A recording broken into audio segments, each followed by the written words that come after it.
అల్లం ముక్కలు, ఒక 5-6 ఎల్లుల్లి ముక్కలు,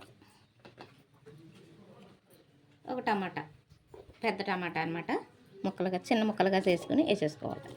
మిర్చి పెట్టుకోవాలి. ఈ 3 కూడా అల్లం, ఎల్లుల్లిపాయ, టమాటా 3 కలిపి మిర్చి పెట్టేసుకోవాలి. ఇప్పుడు దీన్ని మిర్చి పెట్టుకుని వద్దాము. చూసారా, ఇలా మిర్చి పెట్టేసుకోవాలి.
పసుపు వేయడం వల్ల అంటుకోవన్నమాట గుడ్లు.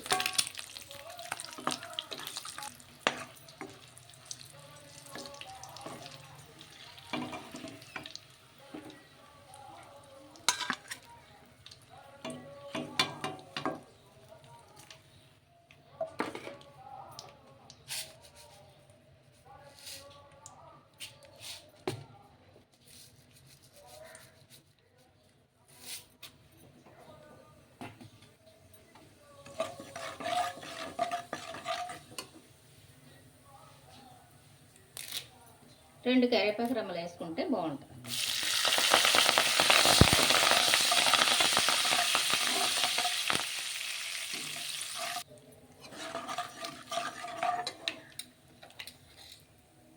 పెద్ద ఉల్లిపాయ 2 ముక్కలు అన్నమాట. ఇలా చిన్న చిన్న ముక్కలుగా కట్ చేసుకుని వేసుకోవాలి. పెద్ద ఉల్లిపాయ 2 ఉల్లిపాయలు అన్నమాట ఇది.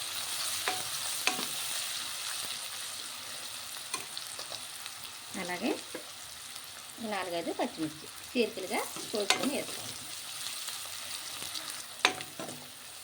ఉల్లిపాయ ముక్కలు బాగా ఎర్రగా వచ్చేలాగా మనం ఇలా ఫ్రై చేసుకుందాం.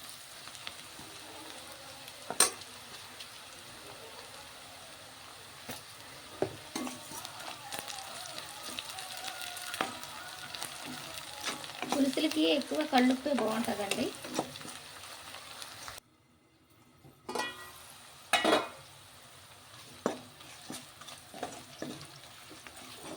దీంట్లో ఇప్పుడు ఉల్లిపాయ బాగా ఫ్రై అయిపోయింది కాబట్టి అల్లం, ఎల్లుల్లిపాయ, టమాటా ప్యూరీ చేసుకున్నాం కదా పేస్ట్, అదనమాట. దీన్ని కూడా పచ్చివాసన పోయేంత వరకు ఫ్రై చేసుకున్నాం.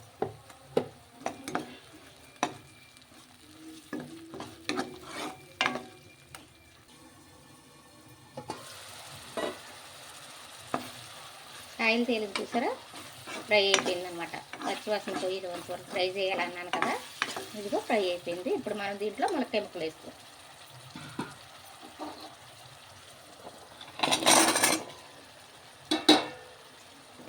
ములక్కాయ ముక్కలు కూడా బాగా ఫ్రై అయ్యేంత వరకు ఫ్రై చేసుకోవాలి.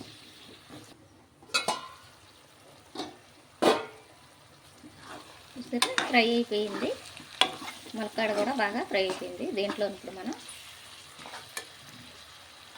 ధనియాలు, జీలకర్ర పొడి,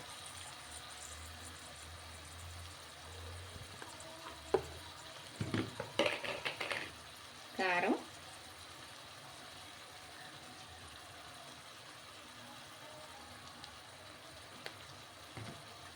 సరిపోతుంది. ఇందాక కొంచెం వేసుకున్నాం కదా సాల్ట్, అదే ఉప్పు, కళ్ళుప్పు, దాంట్లోని మరి కొంచెం వేసుకుందాం.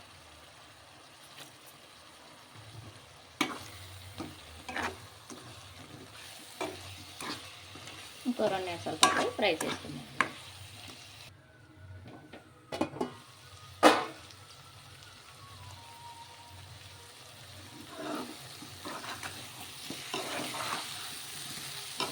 మసాలా కూడా బాగా ఫ్రై అయిందండి, మంచి వాసన వస్తున్నప్పుడు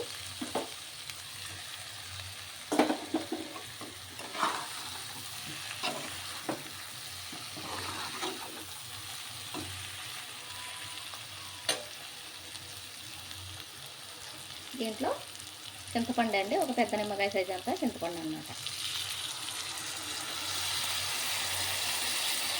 చూసారా, అడుగుని గచ్చిందో చూసారా, తీసుకొని వేసుకోవాలన్నమాట.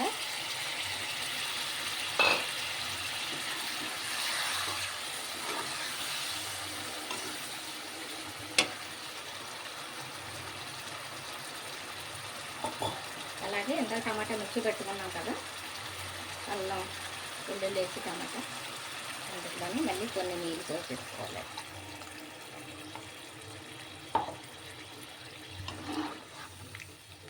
ములక్కాయ కోడిగుడ్డు పులుసు అన్నమాట. ఇది మనకి చేపల పులుసు టేస్ట్ ఎత్తుంది అనమాట, చాలా బాగుంటుంది.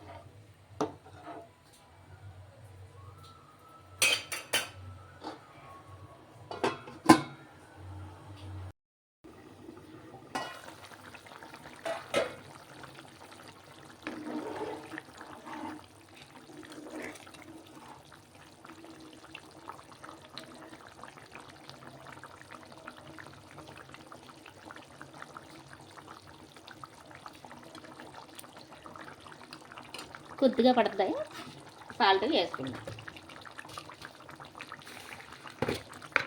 సాల్ట్ అయింది, నేనైతే ఉప్పే వాడుతున్నాను, కళ్ళుప్పు సరిపోతుంది. పులుసుల్లోకి కళ్ళుప్పే బాగుంటుందండి. దగ్గరికి వచ్చేసింది కదా, కొంచెం ఒక 2 నిమిషాలు అయిన తర్వాత మనం స్టవ్ ఆఫ్ చేసుకుందాం.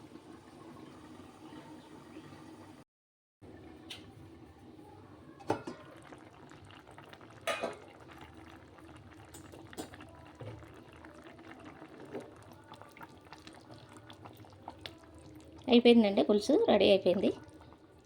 చూసారా ఎలాగొచ్చిందో,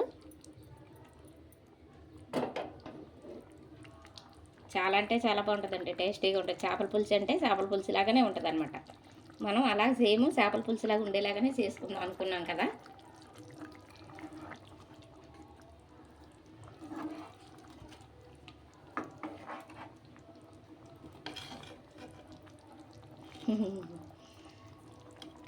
ములక్కాయ పులుసు, కోడిగుడ్డు ములక్కాయ పులుసు, చేపల పులుసులా ఎలా చేసుకోవాలో అలాగనమాట, సేమ్ అలాగే ఉంటుంది. ఇది ఒకసారి మీరు కూడా ట్రై చేయండి, ట్రై చేస్తే దాన్ని బట్టి మీకు కూడా తెలుస్తుంది.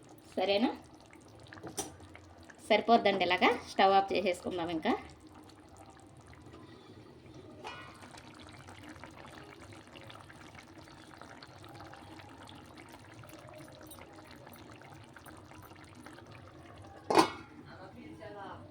ఇట్రా అమ్మా,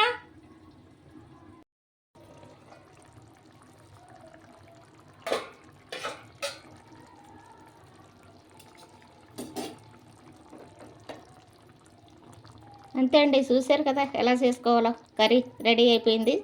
సేమ్ చేపల పులుసు టేస్ట్లో ఉంటుంది అనమాట, అంత బాగుంటుంది. చూశారు కదా, పులుసు కూడా అలాగే ఉంటుంది, చిక్కగా గుజ్జుగా అలా ఉంటుంది అనమాట. తినే కలిది తినాలనిపిస్తుంది అనమాట మీకు. మరొక ముద్దలోకి ఎక్కువగా అది వేసుకుని తినాలి అనేలా ఉంటుంది అనమాట. చూసారు కదా ఎలా ఉంది, నచ్చిందా మీకు? చూసారా, చాలా చిక్కగా తిక్కిగా ఉంటుంది. చూసారా, అది అలా సేమ్ చేపల పులుసే, ఇంకా అలా ఉంటుంది అనమాట. మీరు కూడా ట్రై చేసుకోండి.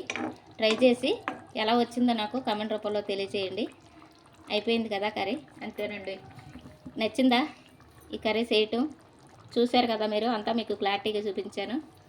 నచ్చితే లైక్ చేయండి, షేర్ చేయండి, సబ్స్క్రైబ్ చేసుకోండి, పక్కనే ఉన్న బెల్ ఐకాన్ కొట్టండి. బాయ్ అండి. ఒకసారి ఇది మీరు కూడా వండుకొని ఎలా వచ్చిందో నాకు కామెంట్ రూపంలో తెలియచేయండి. బాయ్ అండి.